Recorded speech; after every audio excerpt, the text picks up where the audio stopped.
Ladies and gentlemen, welcome back to the Salisbury Center, fueled by Monster Energy. We are ready for our next fight. Making his way to the cage and fighting out of the red corner, it's Trey Pace. Hello, friends, and welcome back to CageZilla 80 for our third fight of the night. We are bearing witness to Trey TP3 Pace making his way to the ring. This is a man who's already made a statement in his MMA career at 1-0, but that came all the way from 2021. He's looking to make his re-debut here in CageZilla. He fights out of his very own gym, Valhalla Combat Academy. TP3, a former Army veteran and owner, like you were saying, owner of his own gym, Valhalla Combat Academy, Southern Pines, North Carolina. I'm really excited. He seemed like a very focused athlete when we were speaking to him before the show, and you know, he was a man of few words, but he seemed very focused. He's a black belt in jiu-jitsu, so I expect him to use some of that, and that's really had him finding some hard times to find fights. You know, made fights hard to come by. You know, nobody wants to take on a black belt in jiu-jitsu necessarily. You know, and so I expect him to use some of that, possibly get Edgar against the cage, drag him to the floor, and have his way with him on the ground. We'll see if he can make that happen. And as he enters the cage, it's about time we throw it back over to Mr. Chris Fuller to introduce his opponent. And his opponent, making his way to the cage and fighting out of the blue corner, it's Edgar Saucedo. And speaking of his opponent, here he is. Edgar Saucedo is making his MMA debut. There is a full 9-year age difference between these two. The young Saucedo is facing off against a 32-year-old TP3. And one of the dynamics to watch out for here is the fact that both of these guys are trained specifically in Brazilian Jiu-Jitsu. The difference here is that TP3, while being a black belt, is facing off against a blue belt in the form of Saucedo. Yeah, Saucedo jumping right into the deep end of the pool, taking on BJJ black belt. But hey, he's Mexican. He was born in Mexico. He talks highly of his family being an important influence in his life. And man, you know how tough Mexicans are, man. You cannot get them out of there. And so me being Latino, I know that. And so I, you know. Let's give all the credit here to Edgar for jumping in here with this black belt in MMA, a fight that a lot of guys did not want to take, and so, you know, coached under expert tutelage of David Reeves, a Disciple MMA affiliate in Sterling, Virginia. So, you know, really an exciting young prospect here in the middleweight division, and I can't wait to see him take on TP3. This is going to be a really exciting fight here. For our third fight of the night. For sure. This is one that Edgar Saucedo really wants. But the question is, does TP3 want this fight? Because he himself almost had a title shot just a while ago, but it continued to fall through versus Austin Littlejohn. Now is his chance to make his statement here in the middleweight division.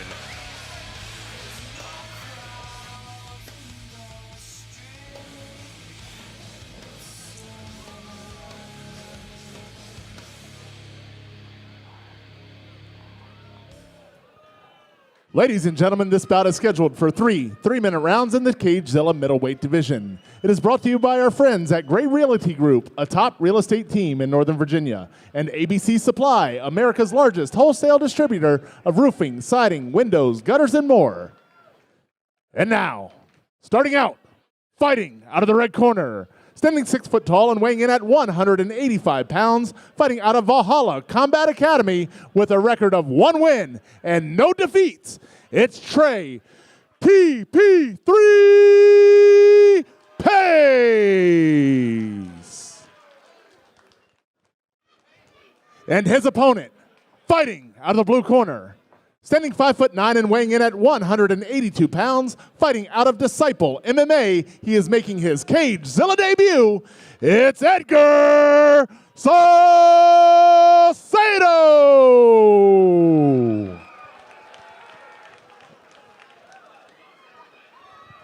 Once again, ladies and gentlemen, this bout is scheduled for three-minute rounds in the CageZilla middleweight division. It is brought to you by Gray Realty Group and ABC Supply. Your referee is Gabe Balajit. All right, guys. Gabe Blodgett gets us into fight number 3.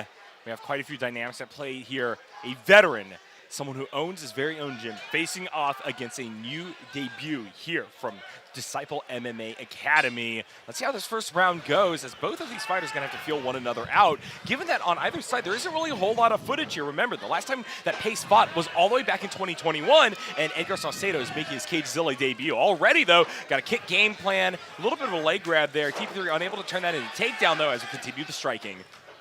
Yeah, Trey is taking the center, although they're both fighting for the center. Oh, wow. Edgar landing some really nice shots on the chin there, and TP3 deciding to change his strategy possibly. Good job by Edgar, staying on his feet, getting a control over the top side of the neck of TP3, allowing for him to stabilize up against the cage side. So now he will be able to keep it in striking territory here. Close stance between these two fighters, just fishing for something with that front hand. The blue corner still trying to find an angle. So I heard you guys talking in the pre-fight about the difference in belts and how Trey is a black belt. Don't discount Edgar Saucedo's blue belt. Fighting out of Disciple MMA, those guys are absolute animals over there. So that is why he is in this fight right now. I can guarantee you that. Yeah, and he's got some heavy hands. When he's landing on TP3, Trey's feeling it. And he's already got a little blood coming from the face. And beautiful! Immediately goes for the tackle, full control over the top of Trey Pace. Edgar Saucedo goes into the mount and is looking for more. Yeah. Let's see. Here's where the jiu-jitsu is going to really either help TP3 or we're going to see if the Edgar can hold his own on the ground. And you could see Trey moving right into butterfly, and beautiful way to get out of trouble right there, Brent. Yeah, he doesn't look like he's panicked down there. No. He looked like he's working from down there. Uh-oh. And this might be a little bit of trouble. Pops right out. Great job, Edgar. Nice by Edgar. And immediately moving right back to mount. Look at the composure on the blue belt. Beautiful job, Edgar. Yep. He's moving to the right positions. It's just TP3 is he's got the defense. He doesn't let him hold the position very long, and he's working his way back to guard position, landing some nice elbows in there. And but Edgar's keeping nice pressure on top. I'd say him being on top here is winning him the fight. You know what? If he doesn't get caught in a triangle or armbar here. From the vantage point down here, I just noticed a small cut opening up over the eye of Trey Pace. Yep.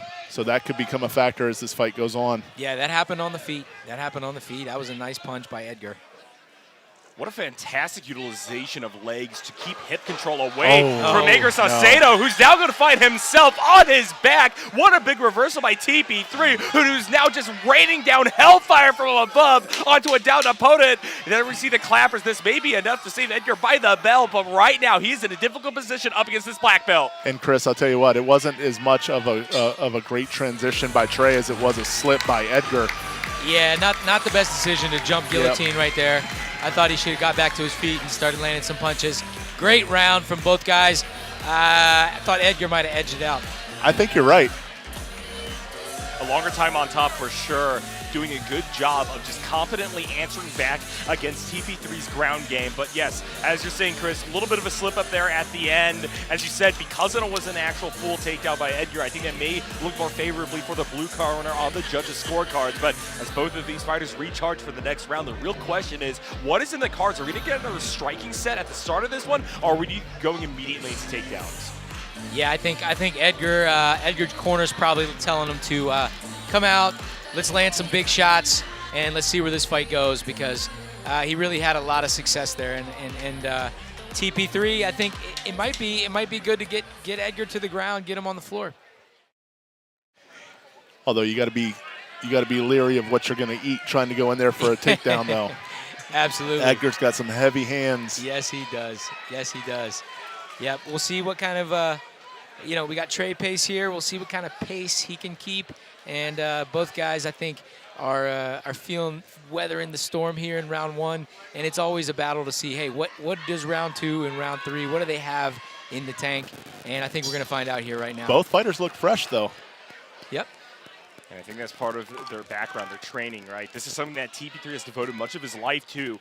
As an owner of Valhalla Combat Academy, he lives, eats, breathes, and sleeps MMA. But Disciple, as you said before, Chris, is a titan in the industry, producing fantastic fighters, and Edgar Saucedo appears to be one of them.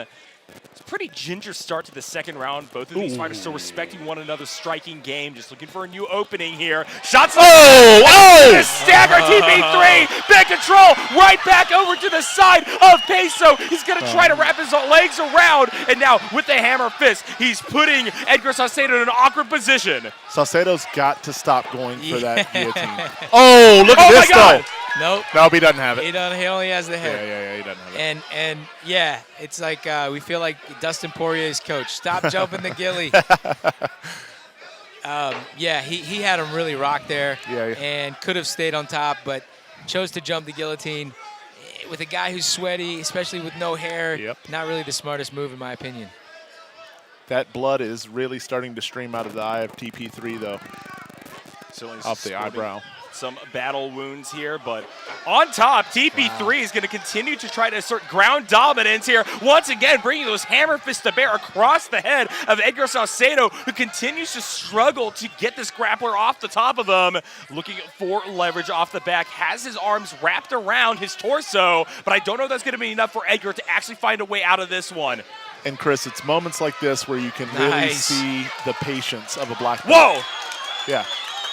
Just not a whole lot of mistakes on the ground by TP3. Really showing. If Edgar keeps hanging out in this triangle, he's going to get stuck. And it's not going to be pretty. He popped right out. Nice. Wow, he worked his way out of 3 or 4 triangles here in this fight. And back to the feet he goes. And that blood is starting to bother Trey. Yep. Oh, but these fighters returning to their feet. In this striking context, I do think Edgar Saucedo may have the advantage. Getting in on the guard, looking for another takedown. He's going to jam TP3 right up against the cage wall and is trying to push him into the turf. Look at TP3 jumping the guillotine here now. Let's see if he can get it. He can't get a lot of leverage there up against the cage, but he can get a sweep. Doesn't finish it, though. TP3 right back over the top, looking for some kind of headlock here. Once again, Edgar Saucedo using also this pressure where he has TP3 up against the cage to his advantage, jamming him towards that red corner door. And we can't really access the upper torso here of TP3 just by virtue of that control of the hips that we once again see coming out of Pace. And Brent, do you think that he was going for the ghillie there, or do you think he pulled guard? He kind of had a hold of his head and then just fell into guard. I would hope that it looked like he was going, in my opinion, he was going for the guillotine, but laying on your back is never a smart idea. Exactly what I was about to say. It's hard to win a fight laying on your back. In an MMA fight, and so I don't know. And again, in the judge's eyes, just because of that last little exchange there and Edgar on top, they might have gave it to Edgar. I gave Edgar both rounds. Yeah, especially with that knockdown. I think we're looking at 2-0 Edgar. And on the takedowns, the ground battle where we thought that Trey would be so dominant, he hasn't really done a lot of damage. Now the doc's going to look at his eyebrow right there and see what's going on. It doesn't look bad enough to stop anything, but definitely bothering him. Yeah, it looks like under the eye, which is better than over the eye. Oh, is it? I thought it was over the eye. It looks like on the cheek from my point of view, but I could be wrong. Yeah, he's fine. Let him go, Doc. Yeah. Yep, just trying to Vaseline it up. It looks like he will be allowed to continue this fight into the third round. All right. And I'm excited to see more out of these two. I would agree with you guys in regards to the 2-0 count so far for Edgar Saucedo, where things can end in an instant here. We see the fact that Trey, whenever he's on that ground game, is continually fishing for those finishers. Multiple times he's got his legs locked around the head of Edgar Saucedo. It's just the fact that this blue belt so far has had the time and chances to slip out of it. But that could be an opportunity that continues to close here as we go into a decisive round. And he does not want to see Saucedo's right hand anymore tonight, I can tell you that. If I'm in his corner, I'm telling him to stay out of that range with that right hand because that has been eating him alive all night. Yeah, it's been finding its mark, and vice versa. If you're in Edgar's corner, what do you think they're telling him, right? Fire that right hand. Hey, man, right hand. And it's crazy because he's still keeping that left hand low, Brent. Yeah. Trey is. I think that's, Whoa! Changing it up there. Yeah, that's not smart. Not smart. But he's still coming forward. Man, he's taking it on the chin and still coming forward. Oh, yeah. No, both of these guys are tough as nails. There's no doubt about it. I do think TP3 has got to make a statement this round. Not sure how he's going to do it.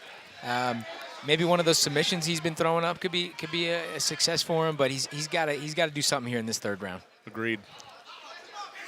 Edgar continuing to navigate pretty patiently on his feet. Maybe has knowledge of the fact that he's looking good in those first 2 rounds, waiting for TP3 to try to commit to a move to really make a statement for the red corner. But right now, Edgar is denying that opportunity, and Pace just isn't finding any opening. Yeah, I'm not sure. I think Edgar knows he might have 2 in the bag here. Hopefully he doesn't coast too much. I'd like to see him start throwing some more of those hands. But, you know, this is his first fight, and he had a heck of a 2 rounds. So who knows what his gas tank is looking like here in this third round. And, Brent, we talk about it all the time. You've had a lot of guys fighting the CageZilla cage. That fighting in front of this capacity crowd, fighting under these bright lights with all this production and everything, it's really got to be intimidating. And for Saucedo to come out and perform this well for his debut fight in these conditions against a fighter like Trey here is extremely impressive, no matter what the outcome is. Yeah, no, 100%. For this young guy, 23 years old, first fight in MMA, to come out and have some hammers for hands and hang in there on the ground with a black belt. I mean, he's going to be proud of himself after this fight if it goes his way. I mean, we can talk about the coaching all night long over at Disciple. Everybody knows that they're a top-notch school, but this guy is tough. He's eaten some big shots that would have put lesser guys down, and he keeps coming back for more and landing haymakers. Yep. He's got a little blood coming from his nose, I think, now, too.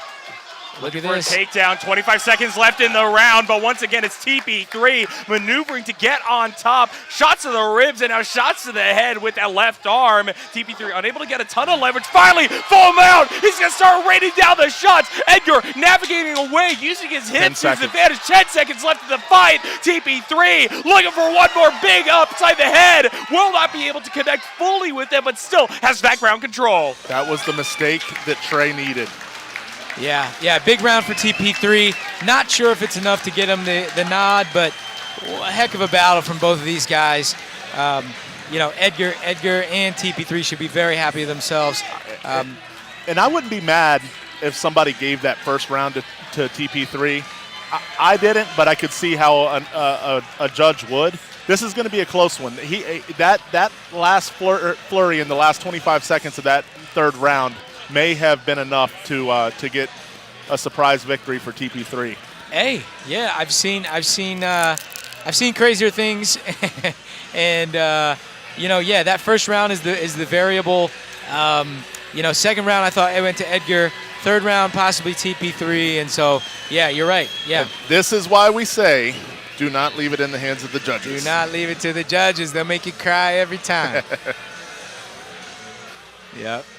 Edgar Saucedo, though, regardless of win or loss, Brent, I think, has clearly proven himself as a real competitor here in CageZilla, with quite the future ahead of him at only 23 years old. He's got plenty left in the tank, and even today, it looks like he has plenty left in the tank, right alongside Trey Pace. Both of these fighters on their feet. He has donned a T-shirt, getting ready for the judge's decision here. One of the big dynamics to note throughout the course of this match, and one of the things that I think I'm looking for on that judge's scorecard, is this dynamic of questions and answers. You know, both sides pose questions to one another throughout the course of the fight. Can you get out of this lock? Can you get out of this body triangle? And in many cases, the answers on both sides were, yes, I'm going to be able to go one-on-one versus your striking game plan. Yes, I'm going to prevent you from crashing the box. But overall, I do think that in many cases, more of the answers came out of Edgar Saucedo. The question is, will that reflect on the decisions that our announcer, Chris Fuller, now has in his hands? Let's throw it over to him to see who won this round.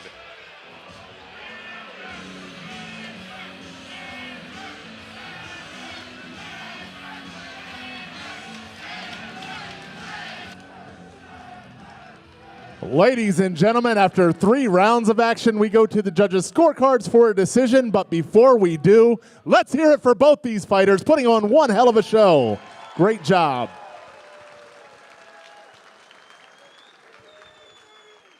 And now, Judge 1 scores the bout 29-28, red. Judge 2 scores the bout 29-28, blue. And Judge 3 scores about 29-28 for your winner by split decision. Out of the red corner, it's Trey Pace. Well, there's that. Like and subscribe to CageZilla.